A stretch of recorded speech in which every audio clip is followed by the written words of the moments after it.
हमारी लाइफ की किसी ना किसी फेज़ में कभी कभी कुछ ऐसी सिचुएशंस आती हैं कि हम मुस्कुराना ही भूल जाते हैं। चलो, मैं स्टोरीबाज लड़की आज आपको एक स्टोरी सुनाती हूँ। एक बार एक लड़का था जो नौकरी की तलाश में दर दर भटक रहा था।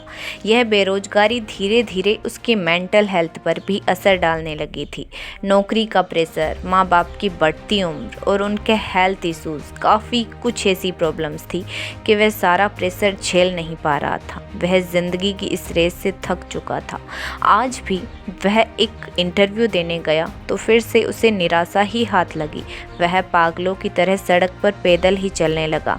बारिश के कारण सड़कों पर कीचड़ भर आया था और उस कीचड़ के कारण उसके कपड़े भी खराब हो रहे थे, मगर उसे इन सब का कोई होश नहीं था। वह तो शायद खुद से ही जूझ रहा था। आंखों से लगातार आंसू बह रहे थे जो बारिश की बरसती बूंदों के साथ खुल रहे थे। घर जाकर वह अपने माता पिता की उम्मीद भरी नज़रों का सामना कैसे करेगा, इसी चिंता में उसके हाथ पैर कांपने लगे।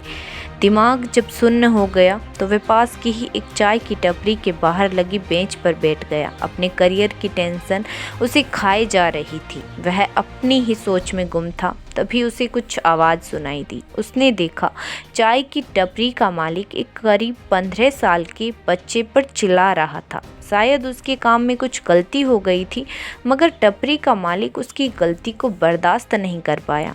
लड़के ने अपने बचाव में धीरे से कुछ कहा तो उस निर्दयी आदमी ने बच्चे को बड़े जोर से धक्का दे दिया, मगर आसपास खड़े लोगों को तो जैसे इससे कोई फर्क ही नहीं पड़ा था। वे बस अपने मोबाइल में उस बच्चे की बेइज्जती का वीडियो बनाने में व्यस्त थे। कोई उस बच्चे की मदद को आगे नहीं आया। इतनी देर से बेंच पर बैठा वह लड़का खुद में ही खोया हुआ जल्दी से आगे आया और उसने छोटे लड़के को सहारा देकर उठाया। तुम ठीक हो? उसने छोटे लड़के से पूछा। मुझे क्या होगा, यह तो मेरे साथ रोजाना ही होता है, उस छोटे लड़के ने दर्द भरी मुस्कुराहट के साथ कहा। तो उस लड़के को बड़ा ताज्जुब हुआ। बड़ा अजीब बच्चा था वह। क्या तुम्हारे स्वाभिमान को चोट नहीं पहुंचती इस तरह? बहुत पहुंचती हैं, उस बच्चे ने जवाब दिया। तो तुमने उस आदमी के खिलाफ कुछ किया क्यों नहीं? क्या करूं, हर बार मेरी माँ और मुझसे छोटी 2 बहनों का चेहरा याद आ जाता है। वह उस बच्चे की बातों को समझ न सका तो उसने उससे अगला सवाल पूछा। तुम्हारे पिता क्या करते हैं? पिता नहीं है, तभी तो यह सब झेलता हूँ। अगर पिता होते तो शायद मैं भी किताबों में सिर खपा रहा होता। उस वक्त उस लड़के के चेहरे पर एक दर्द भरी मुस्कुराहट थी।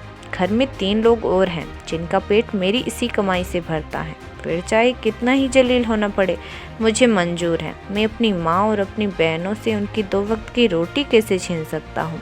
इस प्रश्न ने उसे निरुत्तर कर दिया। इस बच्चे के संघर्षों, उसकी तकलीफ़ों और उसके दुखों के सामने उसके दुख तो बहुत ही कम थे। उसे तो शुक्रगुजार होना चाहिए था कि उसके सिर पर माँ बाप का साया तो है। और अपने माता पिता के चेहरा याद करके वह लड़का काफ़ी दिनों बाद मुस्कुराया था। याद रखना, दुख सबकी लाइफ में होते हैं, सभी झेलते हैं, इसलिए इन दुखों और तकलीफ़ों से घबराना नहीं है, बल्कि इनका डटकर सामना करना है। धन्यवाद। Like, share and subscribe please.